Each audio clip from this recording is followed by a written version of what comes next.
Hello friends, मैं मनीष आपके अपने यूट्यूब चैनल मैथ का डर खत्म पर। आज के सेशन में हम लोग घनाभ को डिस्कस करने वाले हैं, जहां घनाभ का आयतन, घनाभ का पृष्ठीय क्षेत्रफल और घनाभ के विकर्ण से संबंधित प्रश्नों को हल करेंगे।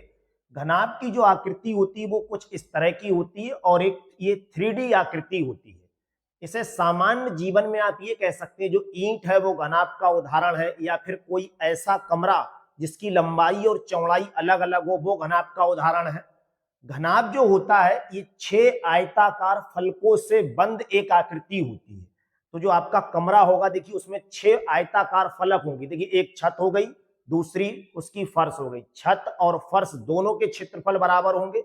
जो इस साइड में दीवार है उसका क्षेत्रफल और जो इस साइड में दीवार है उसका क्षेत्रफल बिल्कुल बराबर होगा। फिर आपके कोई इस साइड में दीवार है उसका क्षेत्रफल और इसी दीवार के बिल्कुल सामने दीवार है उसका क्षेत्रफल बिल्कुल बराबर होगा। तो घनाभ में एक लंबाई होती है जिसे हम लोग L से दर्शाते हैं, एक चौड़ाई होती है जिसे हम B से दर्शाते हैं, और एक ऊंचाई होती है जिसे हम लोग H से दर्शाते हैं। अगर घनाभ के क्वेश्चन में आपको ये 3 चीजें मालूम है तो चाहे कुछ भी पूछा जाए उसे आप बहुत इजीली बता सकते हैं। सबसे पहले तो आपसे यही प्रश्न बनता है कि घनाभ का आयतन कितना होगा। देखिए आयतन का जो फार्मूला होता है वो लंबाई गुणा चौड़ाई गुणा ऊंचाई ये होता है, LBH इसे कहते हैं।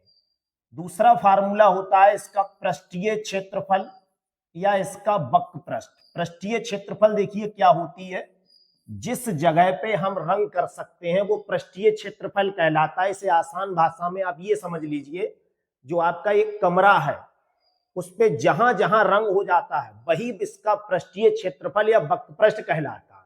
तो अब आप कहें फर्श पे तो रंग नहीं होता है, क्योंकि कर तो सकते हैं, होता नहीं है, इससे क्या फर्क है, वही पृष्ठीय क्षेत्रफल में ही काउंट होती है। तो जो टोटल पृष्ठीय क्षेत्रफल होता है वो इसका फार्मूला बनेगा 2LB plus BH plus HL। अब देखिए ये 2 क्यों लिखा हुआ है भाई, LB इसमें 2 बार लिखा होगा, BH भी 2 बार है और HL भी 2 बार है, क्योंकि एक फलक ये है और जैसी फलक ये है ऐसी ही फलक 2 होती है। BH है तो जो दीवार BH वैसी दीवार एक और होगी, इसीलिए ये 2 लिखा हुआ होता है। और कभी कभी यहां से पूछा जाता है पार्श्व क्षेत्रफल। तो जो पार्श्व क्षेत्रफल होता है इसका मतलब है केवल दीवारों का क्षेत्रफल। छत के लिए और फर्श के लिए हटा दीजिए। तो दीवारें देखिए यहाँ पे कौन कौन सी हैं भाई, दीवारों की ऊंचाई होती है, तो जिन जिन में H आ रहा है वही क्या है, इसकी दीवारें हैं। LB को आप केवल हटा दीजिए, तो अपना जब LB हटा देंगे तो BH बचेगा प्लस HL बचेगा। और इसी के लिए अगर आप लोग यहां से H कॉमन ले लें तो B प्लस L बचेगा। पार्श्व क्षेत्रफल का ये भी फार्मूला आप बता सकते हैं और ये भी बता सकते हैं। अगला फार्मूला होता है इसका विकर्ण निकालने को, जो बहुत ट्रेंडिंग में चल रहा है। विकर्ण देखिए कैसे निकालते हैं, वर्गमूल के अंदर L का स्क्वायर प्लस B का स्क्वायर प्लस H का स्क्वायर। घनाभ से संबंधित केवल इतने ही प्रश्न बस बनते हैं। इस टाइप का क्वेश्चन जब आपसे एग्जाम में पूछा जाता है विकर्ण वाला, तो ऐसा क्वेश्चन बनता है जहां लिखा होगा एक कमरा है जो 3 मीटर लंबा है, 4 मीटर चौड़ा है और 5 मीटर ऊंचा है, बताओ उसका विकर्ण कितना होगा। तब वहां पे ये फार्मूला लगाया जाता है। तो जो घनाभ टॉपिक है उससे सिर्फ आपसे या तो आयतन पूछा जाएगा या पृष्ठीय क्षेत्रफल या पार्श्व, ये बहुत पूछा जाता है, क्योंकि इसमें सबसे ज्यादा गलती होने की संभावनाएं रहती हैं। फिर विकर्ण पूछा जाता है, या फिर कभी कुछ एक भुजा को वो गायब कर देगा और इनमें से कोई सी एक बात दे देगा, तब आपसे वो भुजा की लेंथ पूछ सकता है। इसी से बिल्कुल संबंधित एक टॉपिक और मिलेगा आपको, घन। उसमें क्या होता है, ये लंबाई चौड़ाई और ऊंचाई तीनों चीजें बराबर होती। तो जब तीनों चीजें बराबर होती तो वहां आयतन का फार्मूला भुजा की पावर 3 लग जाएगी। यहां फार्मूला जब लगाएंगे तो 6 गुणा भुजा स्क्वायर हो जाएगा, यहां लगाएंगे तो 4 गुणा भुजा स्क्वायर हो जाएगा, और यहाँ पे एक ही चीज का जब 3 बार स्क्वायर करेंगे तो √3 गुणा भुजा बन जाएगा। वो टॉपिक बिल्कुल इसी का एक रिलेटिव मान लीजिए, रिश्तेदार मान लीजिए, क्योंकि जो इसके नियम है बिल्कुल इन्हीं नियमों से आप उसके नियम बना सकते हैं। वो आपको अगले सेशन में मिलेगा। यहाँ पे देखिए जो कुछ विशेष टाइप के प्रश्न आपसे पूछे जाएंगे। एक इस टाइप का क्वेश्चन बन सकता है कि बताओ इस तरह का बॉक्स बनाने में या टैंक बनाने में कितनी प्लास्टिक लगेगी। अगर ये खोखला है तो इसका जितना वक्रपृष्ठ होगा उतनी प्लास्टिक लगेगी, और अगर ये ठोस है तो आपको मालूम है जब ये ठोस है तो प्लास्टिक इसके अंदर भी लगी हुई होगी। भाई कोई कमरा है अगर और वो ठोस है तो उसके अंदर भी तो कुछ भरा हुआ होगा, प्लास्टिक वहां भी लगेगी। और अगर वो खोखला है तो कहां कहां प्लास्टिक लगेगी, जहां जहां पे रंग कर सकते हैं। तो कभी कभी इस टाइप के क्वेश्चन में आयतन भी निकालना पड़ता है कि प्लास्टिक कितनी लगी होगी, और कभी कभी वक्रपृष्ठ भी निकालना पड़ता है। इस पृष्ठीय क्षेत्रफल के लिए ही वक्रपृष्ठ कहते हैं, या केवल पृष्ठीय क्षेत्रफल भी कह सकते हैं। दोनों बातें इसकी बिल्कुल सही हैं। सरफेस एरिया जो होता है, तो यहां से बस इतनी ही बातें पूछी जाएंगी। आज के सेशन का अपने लोग पहला क्वेश्चन हल करते हैं, जहां लिखा है एक घनाभ का आयतन 320 है। यदि इसकी लंबाई इतनी है और चौड़ाई इतनी है तो इसके कुल सतह के क्षेत्रफल का मान बताओ। भाई कुल सतह का मतलब हो गया हमसे टोटल सरफेस एरिया पूछा है। तो सबसे पहले टोटल सरफेस एरिया कब बता सकते हैं, जब अपने लोगों को एल बी एच तीनों चीजें पता हो। भाई आयतन दे रखा है और आयतन का तो यहाँ पे कोई काम भी नहीं है, क्योंकि हमसे तो टोटल सरफेस एरिया पूछी, तो इसमें कोई लफड़ा जरूर होगा। अपने लोगों को कोई ऐसा तिगड़म फिट करना पड़ेगा, इसीलिए ये दिया है। इसकी लंबाई दी है और चौड़ाई दी, भाई ऊंचाई इसकी नहीं दे रखी, तो ऊंचाई अपने लोग निकालेंगे। आयतन का मतलब होता है एल बी एच, यही तो आयतन का फार्मूला है, और इसकी वैल्यू कितनी है 320। जहां एल है वहां पे हम लंबाई लिख देंगे यानी 10, चौड़ाई की जगह पे क्या लगा देंगे 8, और एच हमें बताना है बराबर में क्या लिखा हुआ है 320। देखिए इस जीरो से अगर ये जीरो कैंसिल कर दें और 8 से अगर इस 32 को काटेंगे तो 4 बचेगा। ऊंचाई कितनी निकल कर आ गई 4 आ गई। भाई एल यहां पता है, बी यहां पता है, एच हमने ये बता दिया। एल का मान तो आपको पहले से मालूम था और बी का मान भी पहले से मालूम है। ये दो चीजें बिल्कुल पहले से पता थी और एक चीज आपने यहाँ पे बता दी, तो तीनों चीजें बिल्कुल मालूम हो गई। हमसे पूछा है सतह के कुल क्षेत्रफल का मान, यानी सभी सतह का टोटल एरिया पूछा है। तो सतह का कुल क्षेत्रफल यानी यहाँ पे टोटल सरफेस एरिया की बात कर रहे हैं। सतह के कुल क्षेत्रफल, कभी कभी वो नाम ऐसे बदल देता है जो आपको थोड़ा सा परेशान कर सकते हैं। इसका फार्मूला होता है 2LB plus BH plus HL। Total area पूछा, तो सबसे पहले 2 ऐसे ही लिखेंगे, L की जगह पे लिखेंगे 10 और B की जगह पे लिखेंगे 8, फिर B की जगह पे लिखेंगे 8 और H की जगह पे लिखेंगे 4, फिर H की जगह पे 4 और L की जगह पे 10। केवल आपको गुणा करनी, इसमें और कुछ भी ज्यादा नया नहीं। 10 और 8 की गुणा कितनी होती है, ये हो जाएगी 80। 8 और 4 की गुणा कितनी होती है 32, और 4 और 10 की गुणा कितनी होती है 40। देखिए 80 और 40 होता है 120, और 32 अगर इसमें जोड़ेंगे तो ये कितना होगा 120 और 32 152, और 152 में अगर 2 से गुणा करेंगे तो ये 150 दूनी 304 हो जाएगा। 304 कानून की एक धारा भी है, ध्यान रखना। दूसरा ऑप्शन बिल्कुल सही है। क्वेश्चन दूसरा देखिए, जहां लिखा है एक घनाभकार टैंक की लंबाई दे रखी है, चौड़ाई दे रखी है और ऊंचाई।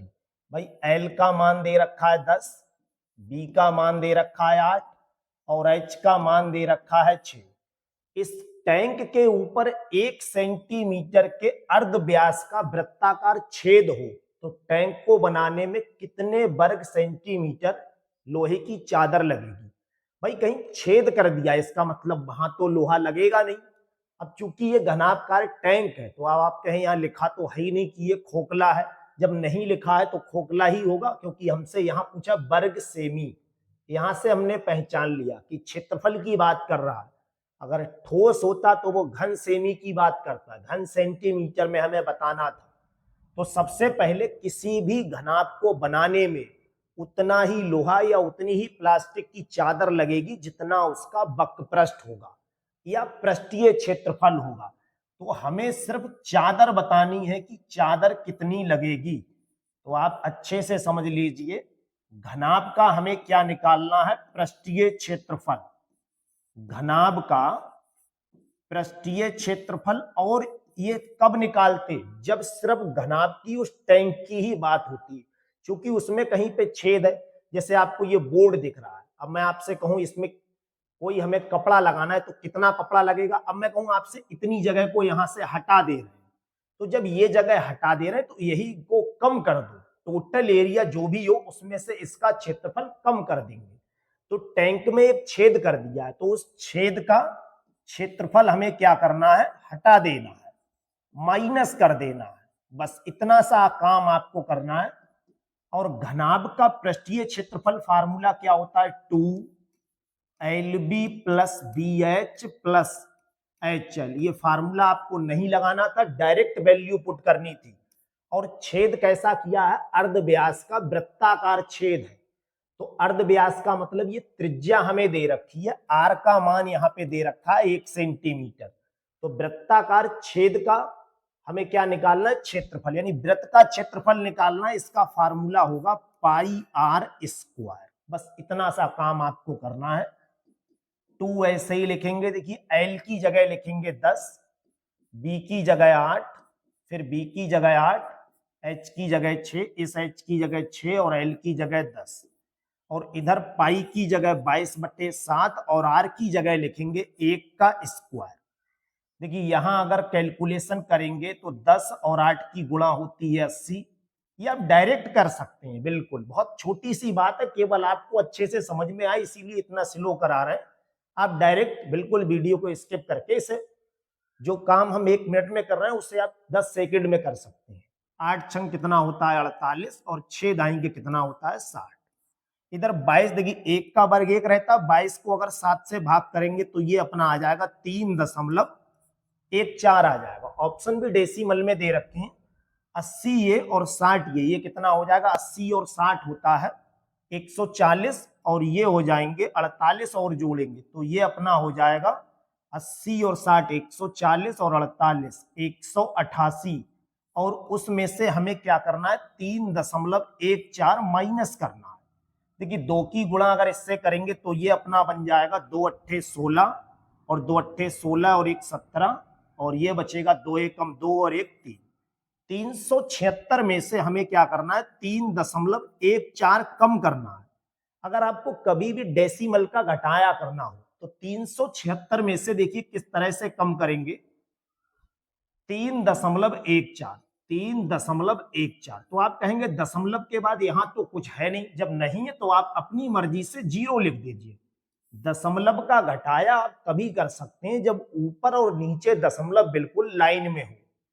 ये देखिए दोनों में है, यहां से दाई लेंगे, ये 10 में से 4 कम करेंगे तो बचेगा 6, यहां 9 में से 1 कम करेंगे तो बचेगा 8 और यहां 5 में से 3 कम करेंगे तो 2, ये 7 ऐसे ही 372.86।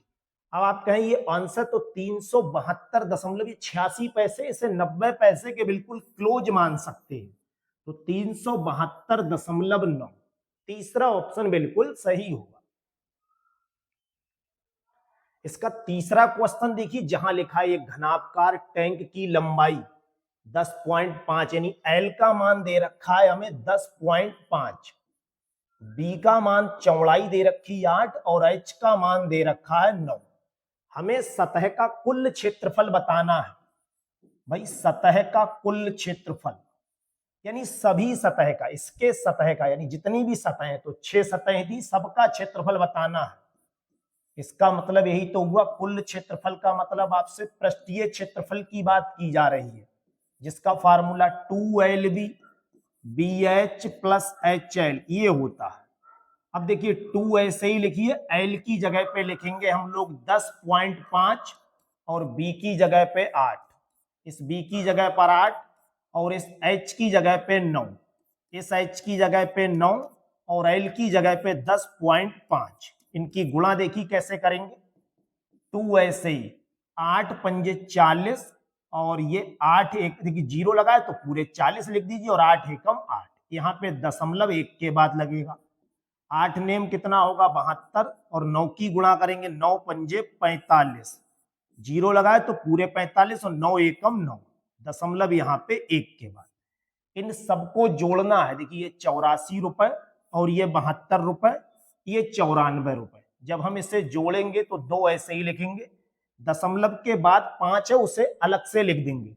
4 और 2 6 और 4 कितना हो गया 10, 9 और 1 हासिल का 10 और 7 17 और 8 कितना हो जाएगा 25 और 0.5 ऐसे ही। अब इसमें हम 2 से जब मल्टीप्लाई करेंगे तो आपको गुणा करने की कोई जरूरत नहीं भाई, 250 में 2 से गुणा करेंगे तो 500 हो गया, ये 0.5 यानी 50 पैसे, तो 2 से गुणा करेंगे 1 रुपए, 501 अपना आंसर आ जाए। और 501 का मतलब हुआ तीसरा ऑप्शन बिल्कुल सही है, चौथा ऑप्शन बिल्कुल सही है 501। चौथा क्वेश्चन देखिए, जहां लिखा है एक घनाभ की 3 आसन्न फलकों का क्षेत्रफल इतना है, 3 अलग अलग फलकों का। तो देखिए जो पहली फलक होती है उसे हम लोग एलबी कहते हैं, जिसका मान 32 दे रखा है। दूसरी फलक जो होगी वो बी एच होगी, जिसका मान 24 दे रखा है। और तीसरी फलक जो होगी वो एच एल होगी, जिसका मान 48 दे रखा है। आप इसे इस तरह से भी कर सकते हो, डायरेक्ट एक लाइन में कैसे करेंगे वो देख लीजिए। अगर कभी फलकों का क्षेत्रफल अलग अलग दिया हुआ हो तो जो आयतन होता है उसका डायरेक्टली आप फार्मूला याद कर लीजिए, वर्गमूल के अंदर हम लोग पहली फलक, दूसरी फलक और तीसरी फलक के गुणनफल करते हैं, यही उसका आयतन होता है। बस ये डायरेक्टली फार्मूला आप लगा देंगे, अपना आंसर आ जाएगा। और अगर आप इसे समझ कर करना चाह रहे हैं या किसी को एक्सप्लेन करना है तो देखिए अगर हम इन तीनों की गुणा कर दें तो यहां जब तीनों की गुणा करेंगे, देखिए एल यहां और एल यहां, तो ये एल स्क्वायर हो जाएगा।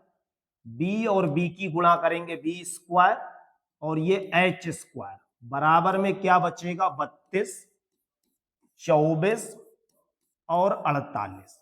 अगर यहां से ये तीनों स्क्वायर हटाएंगे तो हम एक साथ भी स्क्वायर कुछ इस तरह से लगा सकते हैं।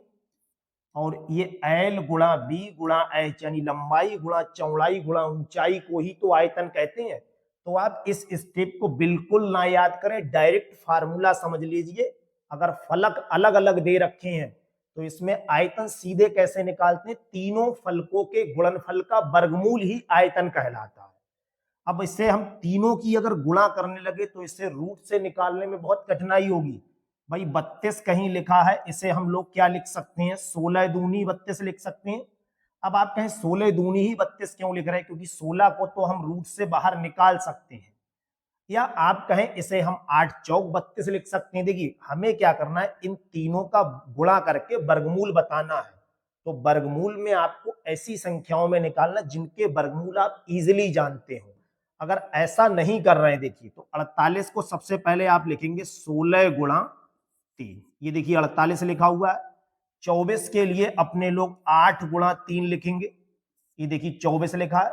और 32 के लिए 8 गुणा 4 लिखेंगे। अब इसे देखिए वर्गमूल से कैसे बाहर निकालेंगे, आप बहुत अच्छे से जानते हैं। अगर वर्गमूल में दो संख्याएं एक जैसी हो तो वो बाहर निकल के एक बन जाती है। 8 ये लिखा है और 8 ये लिखा है, तो ये बन जाएगा अपना केवल 8। और देखिए 4 का वर्गमूल तो आप जानते ही है 2 होता है। और 3 यहां लिखा है, 3 यहां लिखा है, 2 बार लिखा है तो ये 3 एक बार माना जाएगा। 16 अगर अंडर रूट में लिखा है तो इसे हम क्या लिख सकते हैं 4 लिख सकते हैं। सबकी अगर गुणा करेंगे तो आप चाहे तो यूनिट डिजिट का यूज कर लीजिए। देखिए 4 तिया कितना होता है 12, 2 बचा और 2 दूनी 4 अट्ठे 32। ऐसा ऑप्शन जिसके लास्ट में 2 आए तो एकमात्र ऑप्शन है तीसरा 192। और अगर आप इनकी गुणा करेंगे तो 192 ही आएगा। देखिए 8 दूनी 16 होता है और 16 तिया कितना होगा 48 और 48 चौक कितना होता है 192 ही होगा। ठीक है, तो आप यूनिट डिजिट का यूज करके इसका ऑप्शन इजीली बता सकते हैं। अगला क्वेश्चन देखिए, जहां घनाभ की लंबाई अपनी चौड़ाई की दोगुना है तथा ऊंचाई चौड़ाई की आधी यदि घनाभ की ऊंचाई, भाई हमें मालूम क्या है इस समय, ऊंचाई बिल्कुल क्लियर मालूम है आपको, कितनी दे रखी है, 2 दे रखी है। फिर यहां कहा है जो ऊंचाई है वो चौड़ाई की आधी है, ये देखिए, तो यहां ऊंचाई और चौड़ाई में एक रिलेशन है, जो ऊंचाई है वो कितनी है, चौड़ाई की आधी है, यही तो कहा है, चौड़ाई की आधी करेंगे जब इसके लिए, तो इसका मतलब जो h का मान है वो b का आधा है। ये इस रिलेशन से अगर हम यहाँ h की वैल्यू लगा दें इस 2 को, तो हम चौड़ाई पता कर लेंगे। तो जैसे ही हम h की जगह 2 लगाएंगे, बराबर में b बटे 2 लिखेंगे और यहां से क्रॉस मेथड लगा के b का मान बता सकते हैं 4। ये आप डायरेक्टली भी बता सकते थे, बस आपको बेहतर समझाने के लिए ये लाइन केवल बढ़ा दी है। और घनाभ की जो लंबाई है वो चौड़ाई की दुगनी है, तो चौड़ाई अगर 4 मानी है तो उसकी लंबाई कितनी मानोगे, इसकी दुगनी मानेंगे। और इसकी चौड़ाई 4 है तो 4 की दुगनी कितनी हो जाएगी, 8। ये अपनी क्या आ गई, लंबाई। यहाँ तीनों भुजाएं फाइंड नहीं थी, अपने लोगों ने फाइंड की है। फिर कहा है यदि घनाभ की ऊंचाई थी तो घनाभ की लंबाई, चौड़ाई और ऊंचाई, अपने लोगों ने तीनों चीजें यहां से फाइंड कर ली हैं। उस घन की कोर कितने सेंटीमीटर होगी जिसका आयतन इस घनाभ के बराबर है, तो इसका मतलब यही तो हुआ भाई, घन का आयतन और घनाभ का आयतन बराबर होगा। ये तो क्वेश्चन में ही दे रखा है, बस यही फार्मूला आपको लगाना है। घन के आयतन का फार्मूला होता है भुजा की पावर 3, और हमें कोर या भुजा एक ही बात होती है, और घनाभ का आयतन होता है LBH। इसकी भुजा हमें बतानी है, L की जगह पे हम क्या लगाएंगे, 8, B की जगह पे क्या लगाएंगे, 4, और H की जगह पे क्या लगाएंगे, 2। 8 चौक 32 और 32 दूनी कितना होगा, 64। अगर यहां से भुजा से जो घनमूल का ये क्यूब हटाएंगे तो इस पे क्या लगेगा, घनमूल का चिन्ह लगेगा, और 64 का घनमूल कितना होता है, 4 अपना आंसर आएगा। पहला विकल्प बिल्कुल सही है। कभी भी किसी को पिघलाकर कुछ बनाया जाए तब दोनों के आयतन बस बराबर का फार्मूला लगा दिए, चाहे क्वेश्चन में कुछ भी कहा हो, आपका आंसर आ जाएगा। अगला क्वेश्चन, जहां घनाभ की ऊंचाई हमसे पूछी है जबकि आयतन और आधार का क्षेत्रफल हमें दे रखा है, तो देखिए ये आयतन दिया है, आयतन का मतलब यही तो हुआ, ये क्या दिया हुआ होगा, तो आप कहेंगे आयतन का जो फार्मूला होता है LBH, ये LBH का मान दे रखा है, बिल्कुल सही है। फिर आधार का क्षेत्रफल दे रखा है, तो आधार के क्षेत्रफल का मतलब क्या हुआ भाई, आधार का अगर क्षेत्रफल दे रखा है तो ये क्या दर्शाता है, आप सीधे सीधे समझ लीजिए, लंबाई गुणा चौड़ाई को दर्शाता है। तो लंबाई गुणा चौड़ाई का मान कितना है, 15 दे रखा है, यानी दो चीजों की गुणा कर रहे हैं तो 15 आ रहा है, और तीनों की अगर गुणा कर रहे हैं तो 330 आ रहा है। तो h का मान कितना होगा, आप फार्मूला इसका याद कर लीजिए। यहां तक क्वेश्चन बिल्कुल भी आप याद मत कीजिए, डायरेक्टली अगर फार्मूला लगाना चाह रहे हैं तो आप इजीली याद कर लीजिए। आयतन के लिए अगर आधार के क्षेत्रफल से भाग कर दें तो हमारा ऊंचाई निकल के आ जाता है। तो आयतन कितना दे रखा है, 330 दे रखा है, और आधार का क्षेत्रफल कितना है, 15। 15 से अगर देखिए इसे भाग करेंगे तो 15 दूनी 30, 3 बचेगा, और 15 दूनी 30, 22 अपना आंसर होगा। पहला विकल्प बिल्कुल सही है। अब आप इसे कहें कि हम तो इस LB की जगह भाई 15 लगा देंगे तब भी H का मान बता सकते हैं, बिल्कुल वैसे कर लीजिए आप, जो आपका मन है ऐसे भी आंसर आ जाएगा। इतने काम मर्जी कर रहे, एक और सही, और क्या है। 9 मीटर लंबी और 6 मीटर ऊंची एक 20 सेंटीमीटर मोटी एक दीवार में कितने ईंट लगेंगी जबकि ईंट की लंबाई, चौड़ाई और मोटाई दे रखी है। कभी भी आपसे ईंटों की अगर संख्या पूछी जाए, आपके मकान में आज के बाद कितनी ईंटें लगेंगी ये आप पहले ही बता के देख लेना। तो दीवार का आयतन, ये फार्मूला भी याद कर लीजिए, और बटे में हमें लिखना पड़ेगा एक ईंट का आयतन। बस इसमें केवल गुणा है और कुछ भी नहीं। बस इतना ध्यान रखना है। दीवार के बारे में कहां लिखा है, देखिए 9 मीटर लंबी ये दीवार है, ये दीवार है और ये दीवार है। और नीचे क्या है, ईंट की लंबाई, चौड़ाई और मोटाई। आधी चीजें मीटर में है और आधी चीजें सेंटीमीटर में। बस इतना आपको केवल बस तिगड़म सही करना है कि या तो सभी चीजें पूरी यूनिट एक में रखिए जिसमें आपका मन करे भाई, या तो सब मीटर में रखो या सब सेंटीमीटर में रखो। तो दीवार के आयतन का फार्मूला LBH लगेगा। ये दीवार की लंबाई है, ये इसकी चौड़ाई है, ये इसकी ऊंचाई है। मोटाई को अगर आप कहें इस मोटाई को H कह दे रहे हैं तो इसके लिए B कह दीजिए। भाई तीन चीजें हैं, किसी को अगर आप गलत भी मान लेंगे तब भी कोई इफेक्ट नहीं पड़ेगा, क्योंकि गुणा ही तो करनी है तीनों की, चाहे आगे पीछे करके कर दीजिए। तो ये दे रखी है 9 मीटर। हमें क्या करना पड़ेगा, 9 में 100 से गुणा करेंगे तो ये सेंटीमीटर बन जाएगी। फिर ये दे रखा है 6 मीटर, यहां भी 100 से गुणा करेंगे, ये B हो गया। और H की जगह क्या लिख देंगे, 20 सेंटीमीटर।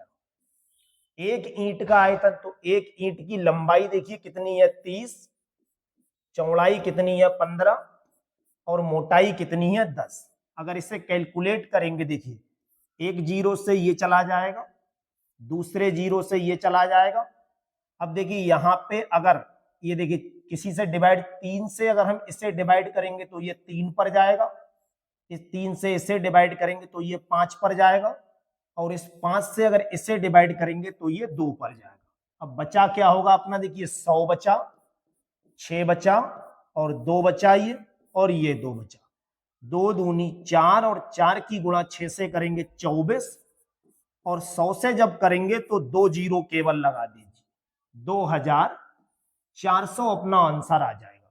बस इस क्वेश्चन में कुछ भी नहीं था, केवल एक चीज ध्यान रखनी थी कि दो चीजें मीटर में दे रखी हैं, उसके लिए आपके लिए सेंटीमीटर में, या फिर आप ऐसा करते इन सबको अगर मीटर में बनाते तो 100 से भाग कर देते, वहां आपको ज्यादा गुणा करनी पड़ी, यहाँ केवल दो चीजों को चेंज करना पड़ा, बस ये ज्यादा आसान था।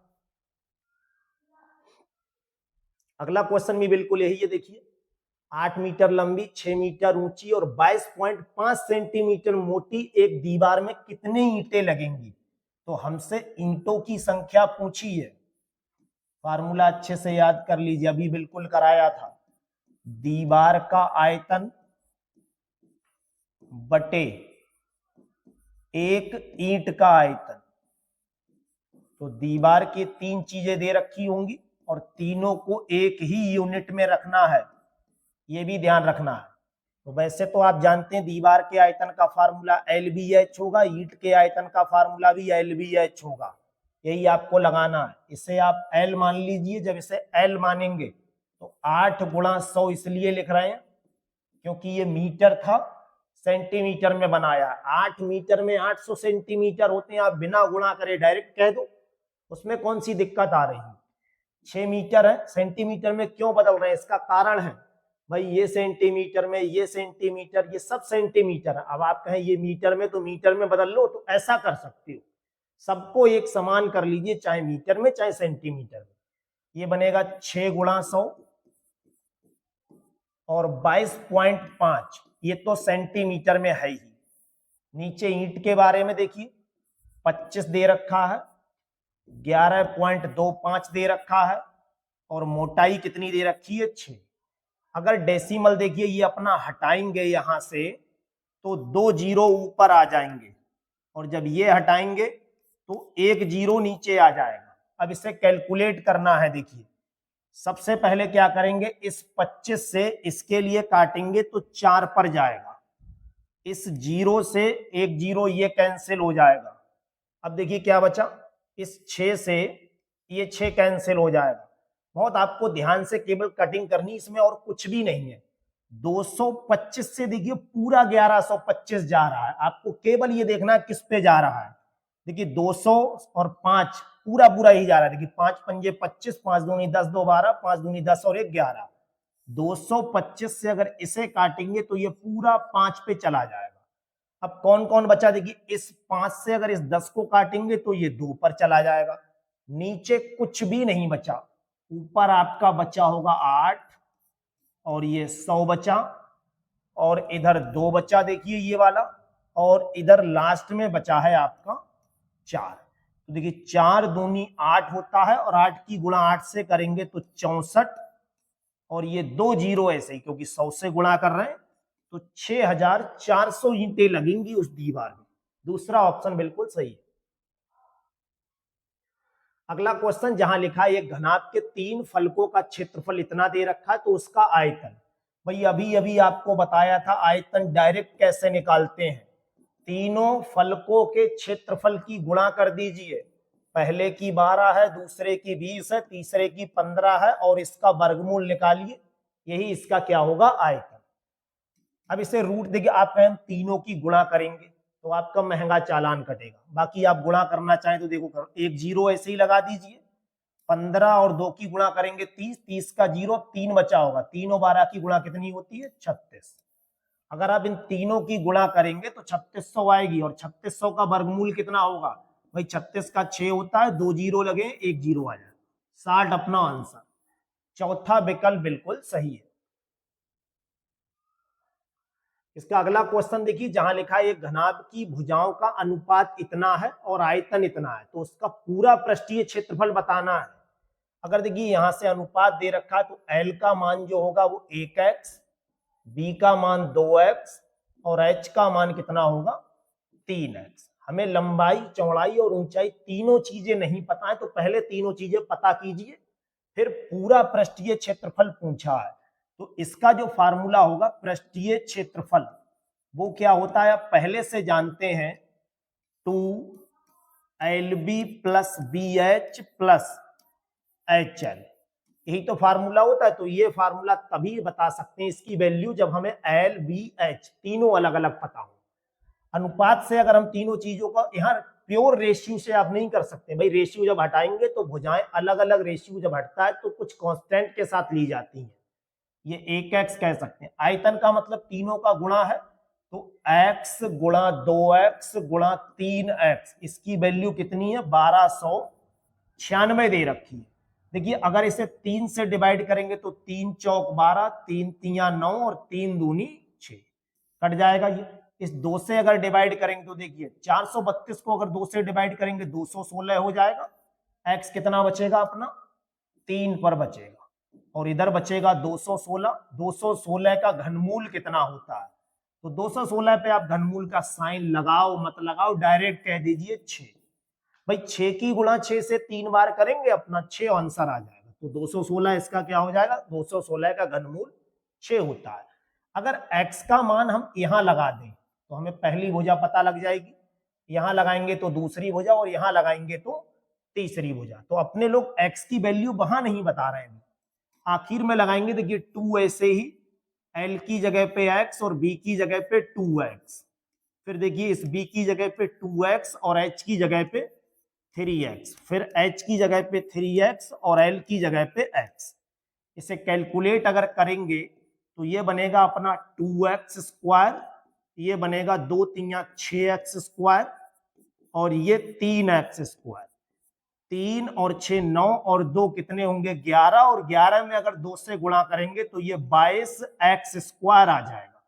जहां x लिखा है वहां पे हम क्या लगा देंगे 6 लिख देंगे। 6 का स्क्वायर कितना होता है 36 होगा। 22 और 36 की गुणा यूनिट डिजिट से अगर आप करेंगे तो 6 दूनी कितना होता है 12। ऐसा ऑप्शन जिसके लास्ट में 2 लिखा हो, 792 इनकी गुणा आ जाएगी। और अगर आप लोग अपनी पर उताराएं करना ही चाह रहे हैं तो दिल को बहलाने के लिए कर लीजिए। देखिए 36 दूनी कितना होता है 72, 7 हासिल, 36 दूनी 72 और 7 कितना होगा 79, 792। बस केवल टाइम बचाना है तो दिमाग थोड़ा ज्यादा लगा लो, और नहीं बचाना है भैया तो करते रहो। इसका अगला क्वेश्चन, जहां घनाभ की भुजाओं का अनुपात दे रखा है और आयतन दे रखा है, पूरा पृष्ठीय क्षेत्रफल कितने वर्ग सेंटीमीटर का होगा। बिल्कुल कॉपी है इसकी। L का मान 3x होगा, B का मान 4x होगा, और H का मान 6x होगा। तीनों का आयतन, इसका आयतन का मतलब तीनों की गुणा दे रखी है, 3x 4x और 6x बराबर में कितना है 576। देखिए अगर इसकी अपने लोग 3 से इसे भाग करें, इस 3 से इसे काटेंगे तो ये कितने पे जाएगा, 3 एकम 3, 2 बचा होगा, ये हो गया 27, 3 नेम 27 और 3 दूनी 6। अगर इसे 4 से काटेंगे देखिए तो ये कितने पे जाएगा, 4 चौक 16, 3 बचा, 4 अट्ठे 32।